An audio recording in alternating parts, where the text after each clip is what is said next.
Responsiveness, it means that citizens are sensitive to what the stakeholders want, and that's what drives. And then rationality, we are not just speaking out of the blues. We can support our decisions to implementing service delivery through data. 100 people are here. How many people have been served fairly? And so you speak through data, and you have data to back up your decisions, your processes, and your systems. And that way, people begin to believe that indeed this process is people-centered. Next slide. Efficiency and effectiveness, continuously monitored such that people have cost value for money. All the resources are used properly and wastes are reduced. No waste in the process of ensuring that the people are served. It should also bring about desired outcomes that we can trust, making a difference in the lives of the people. Indeed, services as rendered, even this should truly touch the lives of all citizens for good and visibly too. Slide.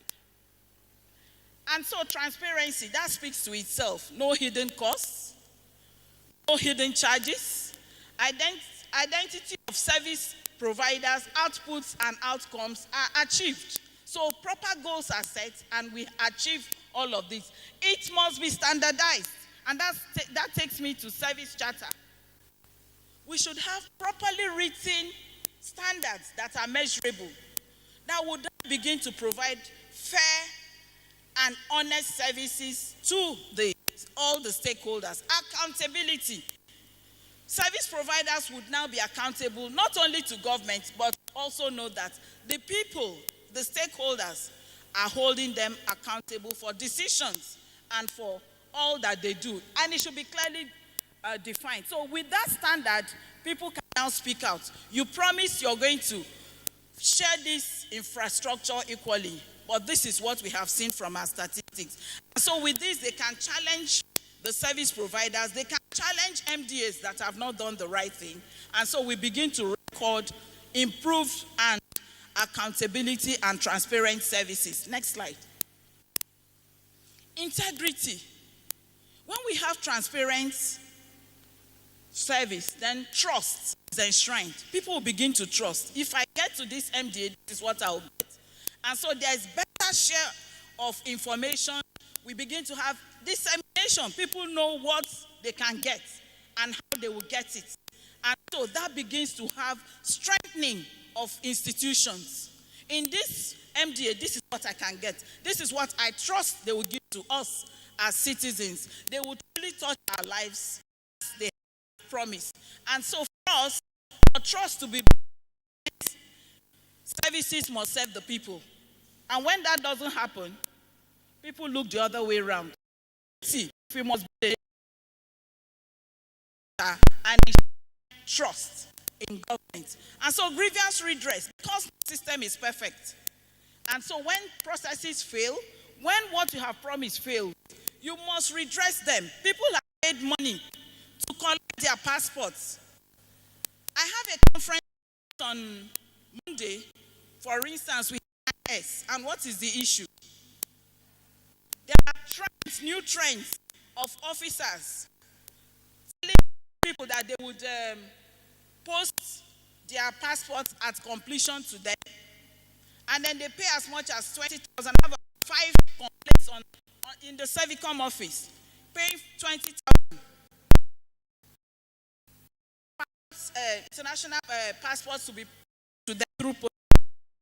If officers collect this money and they don't keep to the promise, in the first instance, that should be part of the service delivery process. And so I have called the director in charge of Servicom, and I say, come and answer before we take it. Before we take it on. And so let us begin to see promises and service standards as enshrined in our service charter as promises that must be kept. Nigerians are open and wide awake. Yes, we're on the same page, but people need to ask questions. And so Servicom is established to help them speak out. We facilitate the other side of the service takers, the demand side, the stakeholders, the citizens. If they have said your passport must be processed within 72 hours, hold them accountable. And the cost has been paid. Why the extra cost? So what we do is to help the demand side also speak out so that we can engage and nation will be built for it. We will continue to add value to nation. Next slide. We need to have continuous improvement as our aim. Where are we now? Somebody asked the question, who are we as a nation? Where are we now? Where do we intend to go next? How can we better define the image of our nation? Continuous improvement so that we can have greater outcomes in what we do at all levels of public service. We can have positive attitude to what we do. And I make we leave them now. So, no. That has to change if we must build a great nation. And so what I'm saying here is the whole process that will be backed up by capacity building, and then we upgrade the skills of the providers, and also coach the demand side to insist that the right thing is done. And so that way, we'll be adding value to nation. Next slide. We need to have convergence, impact facility from all corners, all angles in governance. The vertical, the horizontal, the up, the down must work together. And then this must be led through the demand side. People must speak out. The providers are providing below expectation. Service takers must speak out so that they are challenging the providers to also up their game. Sustainability. And this will be made through linking them with the plan budget process. Somebody should ask questions. I want to thank the committee for their oversight functions. They ask questions around budgetary provision. Please keep up that work. Sometimes it wakes us up to even do more. So I want to thank you for that.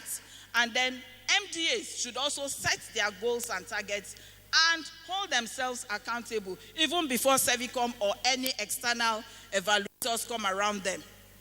Next slide. And so strategies for effective service delivery, what should we do? Let's develop partnership. If you look at the open government partnership, it's the era of bringing the state and the non-state actors to come together, CSOs. We also can improve some systems and processes through ICT, e-governance. Instead of getting people to take money and then, if you like, take hidden, we should decide. We should ensure that and then transparency in the way the people. Next slide. I want to conclude by saying that excellent service can also happen in our nation. Delightful and satisfactory service can also happen here. What we need to do is to be conscious that every government should have public service that are efficient, effective, excellent, and equitable. We should be fair to all. And that which government has set up to do is to ensure that our services truly delight the people and delight all stakeholders. And we should be sure that the people are the center of every decision we take in our office. That way, we'll be adding value to nation, and Nigerians and stakeholders will begin to trust our processes and our systems. I want to thank you for your attention. Thank you very much.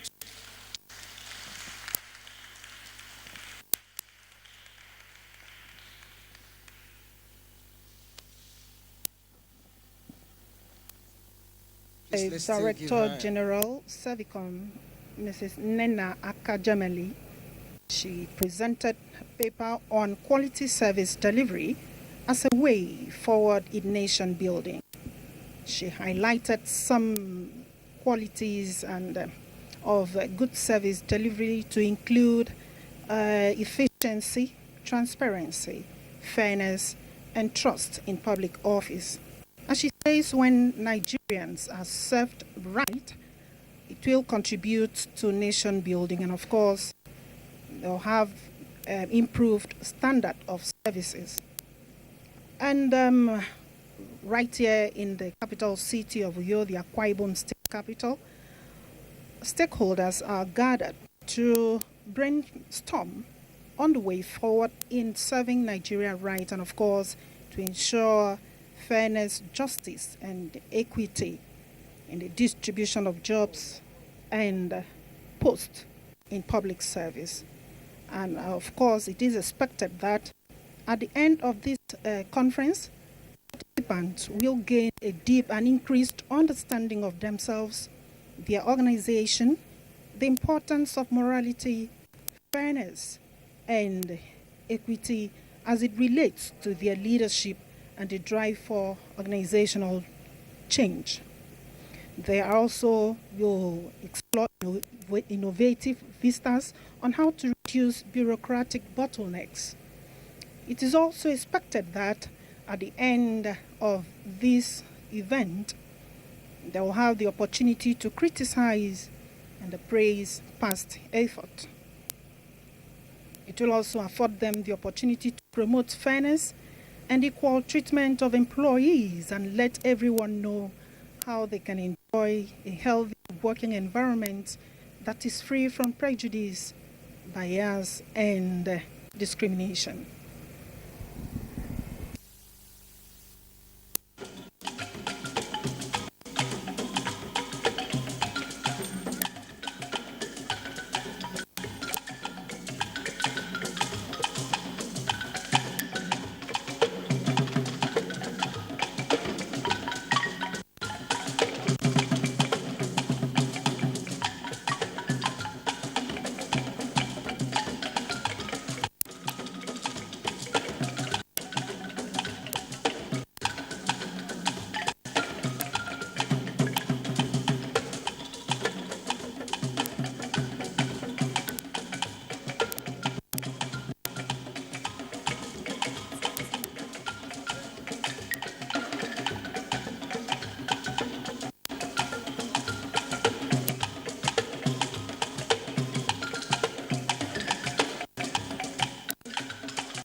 Please, let's put our hands together for them.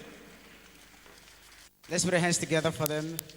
As far as we're concerned, you can see the rich culture in Akwa Ibom State. For those of us who have been here before, and for those of you who have been here before, probably you've not seen this kind of display before, but you're seeing it, and you're still going to see it again immediately after some of the agenda of today. Please, without further ado, I would like to invite Professor Benjamin Kumai for his paper presentation on employment in Nigeria within the concept of the federal character principles. Please, let's make welcome Professor Benjamin.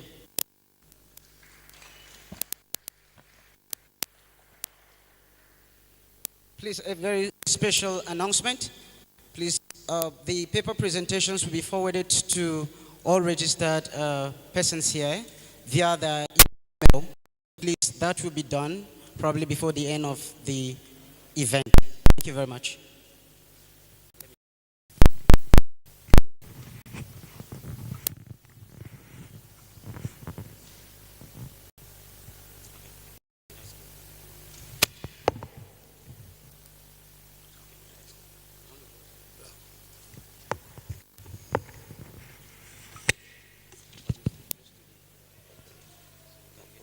The organizers of this meeting, the Senate Committee on Federal Character and Intergovernmental Affairs, distinguished ladies and gentlemen, let me stand on the already established protocol. It's my singular honor this afternoon to discuss briefly on the topic employment in Nigeria within the context of the federal character principles. We all know, because we are Nigerians, that Nigeria is a multi-ethnic and a multi-religious state. And multi-ethnic because in Nigeria it is really divided into the northern